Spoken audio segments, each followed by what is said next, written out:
Somewhere right now, in an ordinary college dorm room or behind a smartphone screen in a quiet suburb, a young man or woman opens a website.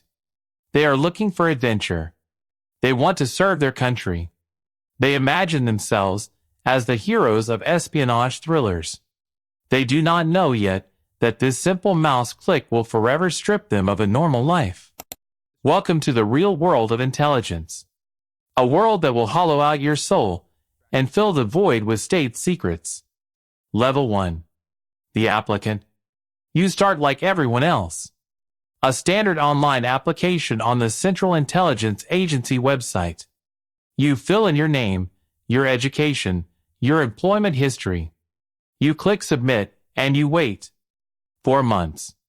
You almost forget about it until 6 months later, a dry email drops into your inbox. They want to interview you. You fly to Virginia on your own dime. You expect to see a high-tech headquarters from the movies, but the building looks like a depressing tax office. Flickering fluorescent lights. Disgusting, cheap coffee in plastic cups.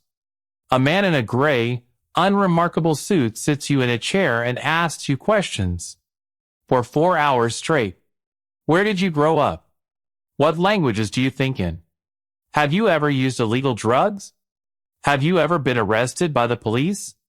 Who did you interact with during your trip abroad 3 years ago? The questions seem chaotic, but it is a trap. They are building your psychological profile. They are looking for micropatterns in your behavior. They are looking for lies. You pass this stage. But this is only the beginning. Next comes the polygraph. They put you in a cold room, strapping sensors to your chest, your fingers, your forearms. A technician monotonously reads out questions while the machine records the slightest changes in your heart rate, your breathing, and your skin conductivity. Have you ever committed a crime you were not caught for? Have you ever betrayed a close friend? Have you ever had thoughts of harming yourself or others? You sweat. You start to stutter. The machine cannot actually read minds or detect lies with absolute certainty, but you do not know that. You tell the truth because the animal fear of failing is stronger than anything else. 3 agonizing weeks later, a letter arrives on official letterhead. You have been accepted into the National Clandestine Service Trainee Program. Your past life is officially over. Level 2. The trainee. They send you to Camp Peary, Virginia. The locals simply call it the farm. It is 9,000 acres of dense woods, impassable swamps, and training facilities, surrounded by a solid fence and patrolled by armed guards. For the next 18 months, this is your only home. Your day begins at 5 in the morning with a 5-mile run. Your muscles burn, but there is no time to rest. After a quick breakfast, you sit at a desk. You study the structures of foreign governments, the psychology of terrorist cells, and what they call tradecraft. The skills of a spy. You are taught to see what ordinary people miss. That unremarkable gray car has taken the 3rd turn behind you. That man with the newspaper looked at your reflection in the window twice. And the woman feeding pigeons in the park was standing behind you in the coffee shop line this morning. You learn a manic paranoia that will become your basic survival instinct. You learn how to lose a tail, to duck into a large department store, slip through 3 floors, blend into the crowd, exit through the staff loading dock, jump into a waiting car, and vanish into thin air. You learn how to pick locks, crack safes, plant listening bugs in 15 seconds, and photograph documents so that not a single sheet moves a millimeter. But the most important thing you learn is recruitment. Finding weaknesses. You discover that any traitor is driven by one of 4 reasons: money, ideology, coercion, or ego. Your job is to flawlessly determine which of these buttons will work and press it. The instructors, active agents, test you in nearby cities. Richmond, Washington. They play the role of enemy counterintelligence. If they catch you, you get a strike. Get too many strikes, and you are out. The washout rate is 40%. Some break from sleep deprivation. Some cannot accept that their entire life is now a lie. Those who remain are not necessarily the smartest or the strongest. They are people with incredible mental flexibility. Those who can masterfully lie to anyone, including themselves. Those who can do something terrible, and then come home in the evening and calmly eat dinner with their family, discussing the weather. You graduate in the top 15% of your class. They hand you a badge and your first cover identity. Level 3. The case officer. Your first posting is an embassy in Eastern Europe, a former Soviet bloc country that is still deciding what it wants to be, an ally or an enemy. Officially, you are a modest political attaché. You have an office, and your name is on the diplomatic list. You attend boring social receptions in an uncomfortable suit, drink champagne, and make small talk. But while you smile, your brain is working like a supercomputer. You scan every official, every businessman, searching for potential targets. Unofficially, you are a spy. Your real job is to recruit assets. An asset can be anyone who has access to the information you need. A general who knows about troop movements. A scientist from a closed research institute. A defense minister's secretary who carries folders marked top secret to the shredder every day. You study their weaknesses under a microscope. Does this general have a mistress demanding expensive gifts? Does this secretary have a sick child, and the state will not pay for the surgery? Does this official have a bruised ego because he was passed over for a promotion? Everyone has a pressure point. Your first recruitment takes 8 long months. The target is a mid-level bureaucrat from the foreign ministry who has access to encrypted cables. You find out he is drowning in gambling debts. You casually meet him at a casino. You buy him a drink. You listen attentively to his complaints about life. You become buddies. When he loses again, you lend him some money like a good friend. Then more. And more. By the time he sobers up and realizes what is happening, he owes you $50,000. You do not ask him to betray his country. God forbid. You gently ask him to bring a couple of innocent documents. Nothing serious. Just to clear the debt. He agrees because he has no other choice left. The trap has snapped shut. You write a classified cable back to Langley. Your bosses are pleased. Level 4. The NOC, or non-official cover. Most CIA officers work under official diplomatic cover. They have immunity. If they get caught red-handed passing secrets, they are simply declared persona non grata and deported. It is a disgrace to their career, but it is safe. Their family will not suffer, and a bullet will not hit the back of their head. But you are too good. They offer you a different path.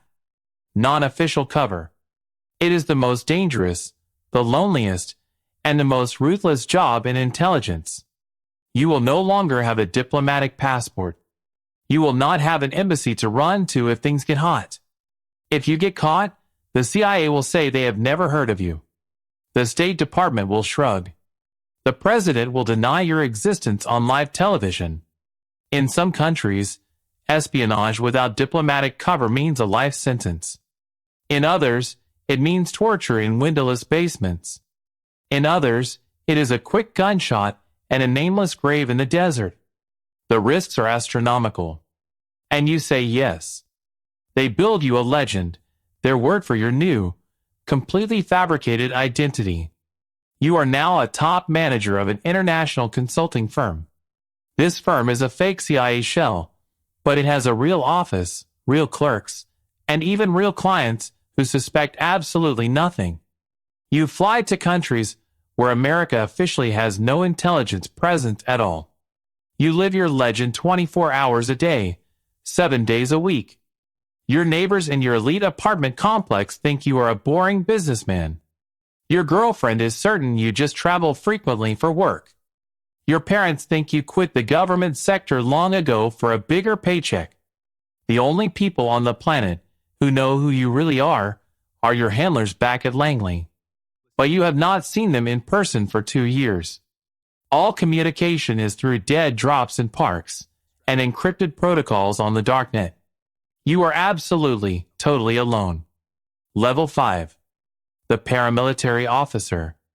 Your work under deep cover ends abruptly. In Beirut, the local counterintelligence got suspicious. They started tailing you. They photographed you with your asset. You noticed the tail just in time and aborted the operation, but your face is out there.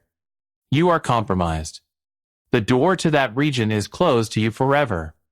They offer you a chance to trade your suit for body armor. You transfer to the Special Activities Division. This is the paramilitary wing of the CIA. Forget about subtle psychological games. The people who serve here are not spies who occasionally pick up weapons. They are soldiers who occasionally gather intelligence. The absolute elite is the Special Operations Group. You go where the government cannot openly send the army. You do the jobs that are too dirty, too deniable, and too illegal for the official armed forces. Training starts again. But now, it is not picking locks.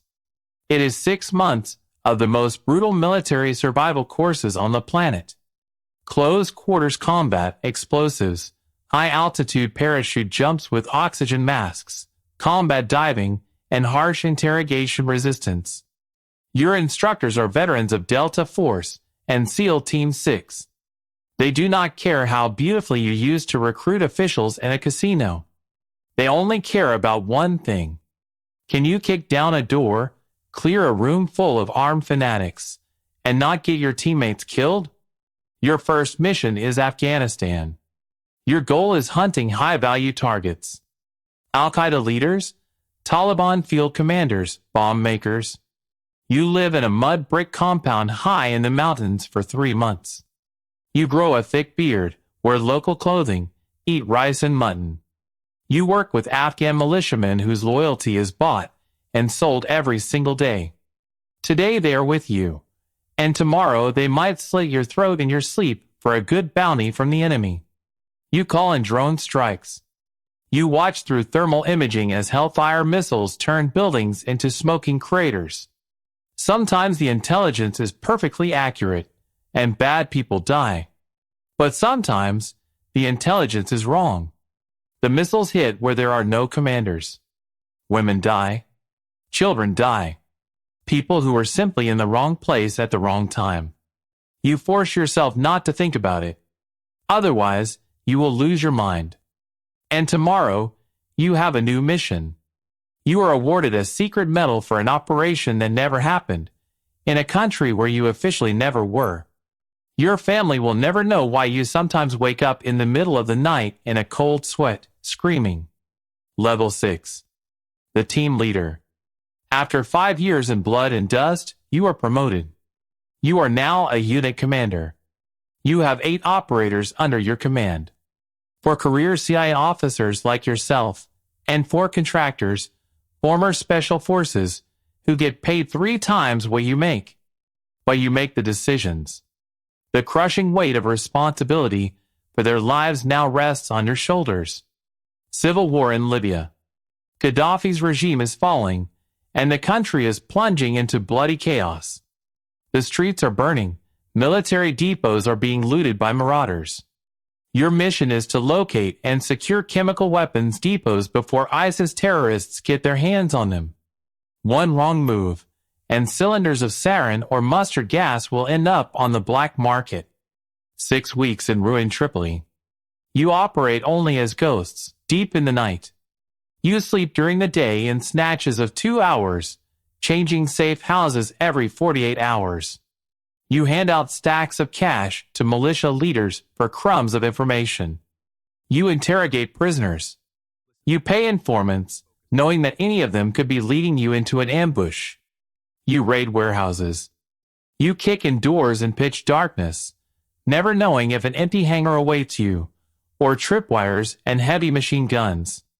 You find 15 tons of chemical weapons that, according to official UN reports, simply did not exist.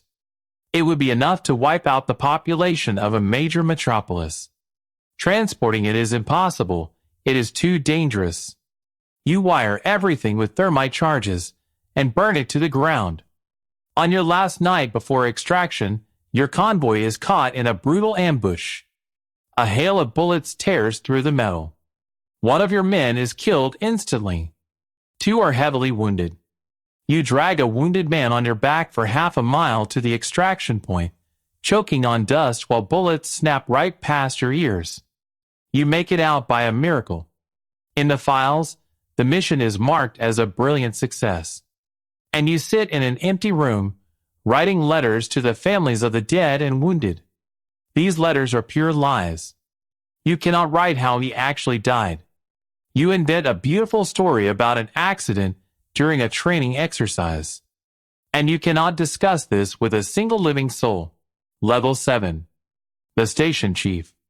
15 years of field work. Your body is starting to fail. The shoulder you dislocated in the Afghan mountains aches before it rains. Your knees pop after dozens of hard parachute landings. There is a constant, maddening ringing in your ears from concussions and close explosions. You are 42 years old, but waking up in the morning, you feel like you are 60. The medical board puts an end to your field deployments. You are transferred to a desk job. But it is not just any desk. You become the chief of station. You are the highest-ranking CIA officer in an entire country. One of the most powerful and stressful chairs in the entire intelligence community. Every operation, every recruitment, every piece of data from this region passes through your hands. You command 40 career officers, analysts, hackers, and security teams. And hundreds upon hundreds of local agents who work for you. You balance on the edge of a knife. Every morning you drink coffee with the U.S. ambassador, trying to smooth things over. You hold meetings with the heads of local intelligence. Some of them are allies. Some are enemies pretending to be allies. And some are your own recruited agents who have risen to the highest posts in their country.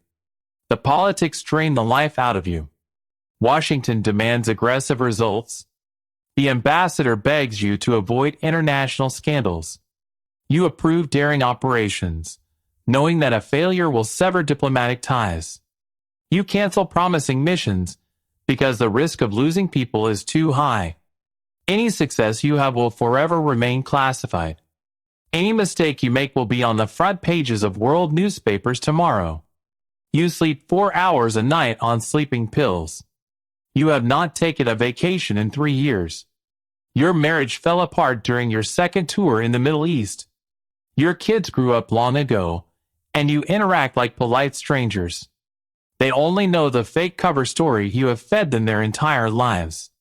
They do not know who their father really is. Level 8. The Black Site Commander. The agency needs someone with nerves of steel to run a facility that does not exist on any map. A black site. A secret prison. It is located in a country whose government received a generous bribe to look the other way. Local security forces guard the outer perimeter and never ask questions. The facility itself looks like an old abandoned factory or warehouse. But inside, there are cells, interrogation rooms, and medical bays whose sole purpose is to keep the prisoners from dying too early. Your cells hold high-value detainees, terrorist cell leaders, extremist financiers, couriers who know the weapon smuggling routes. They were taken during night raids across the globe. They were not read their rights. They were not brought into a courtroom with lawyers. Legally, they simply do not exist. To the rest of the world, they vanished into thin air. Your job is to rip information out of them at any cost. The methods you use hide behind the sterile term, enhanced interrogation techniques. Sleep deprivation for weeks. Stress positions that tear ligaments. Freezing water. Waterboarding. Lawyers in Washington, sitting in soft leather chairs, write long memorandums to legalize this retroactively. But they have never stood in a cell covered in blood and vomit with a man who knows where a dirty bomb is planted. You convince yourself that it is necessary. You repeat it like a mantra. This information saves innocent lives. You tell yourself that these people would kill millions of Americans if they had the slightest chance. In the daylight, you believe it. But deep in the night, lying in your cot, you stare at the ceiling and ask yourself the exact same question.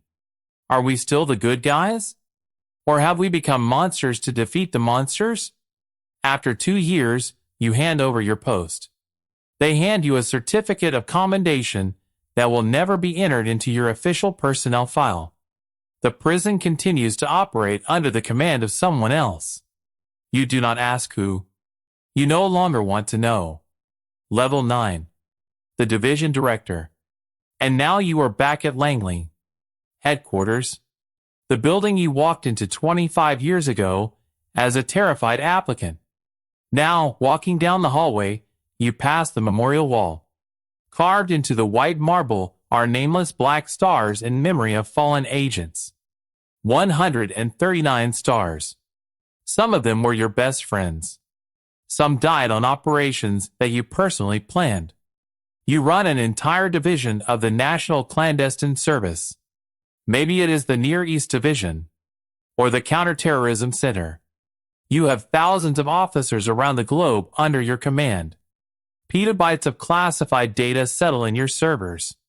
Billions of dollars from the black budget flow through your accounts, unseen by Congress or the tax service.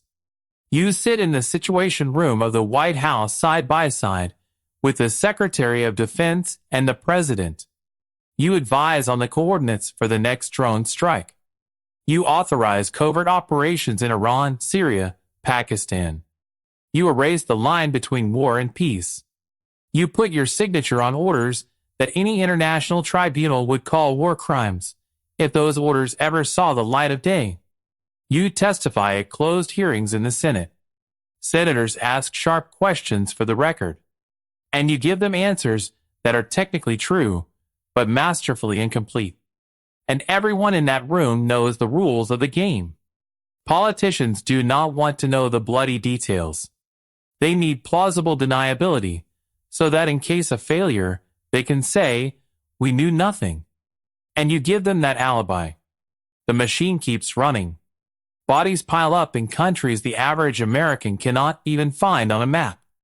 Intelligence flows like a river. Some of it prevents terror attacks. Some of it provokes new ones. This colossal mechanism runs on the fuel of other people's secrets and other people's blood. And you are one of the chief engineers of this machine. Level 10. The Ghost. After 30 years, you retire. 30 years of total secrecy. 30 years of operations that never existed in nature. Agents you recruited, betrayed, and sometimes sent to their deaths. Decisions that changed the course of world history, but which will never be written about in any textbook. A modest ceremony takes place in a cramped conference room at Langley. About 50 people attend. Those you worked with for decades, and your students who have now taken your place. The CIA director gives a pompous speech about duty, honor, and the price of freedom. Your colleagues applaud.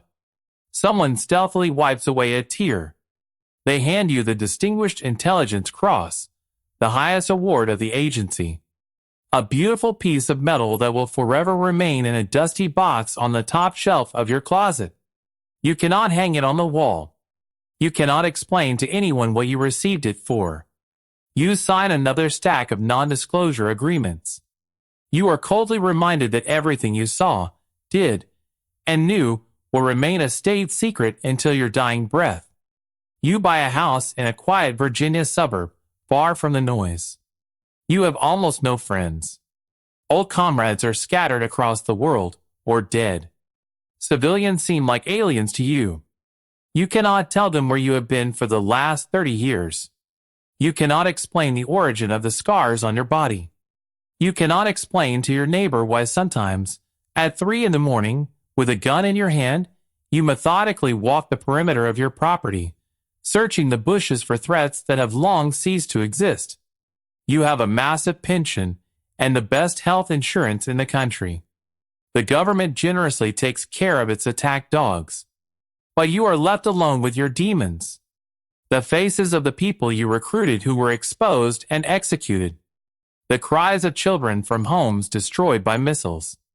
The people you broke in secret prisons. None of this officially happened. No one will ever tell you if you were right or wrong. You are a ghost. You did things for your country that would make ordinary citizens vomit in horror. You carry this crushing weight in absolute solitude. You will carry it until the day you die. And when you die, another nameless star will simply appear on the marble wall at Langley. Just one more anonymous sacrifice in a war that never ends. Somewhere right now, in an ordinary college dorm room, a young man with fire in his eyes is filling out an application on the CIA website. He dreams of adrenaline. He dreams of being James Bond. He has no idea what he just signed up for. He does not know about the burnout conscience, the paranoia, and the eternal loneliness. He does not know that this job will hollow him out from the inside and fill the void with secrets that make it impossible to sleep at night. They never know. But they will learn. They always learn. The cycle begins again. He doesn't know what he's signed up for. But you do. Subscribe to continue your training, and like this video if you survived level 10.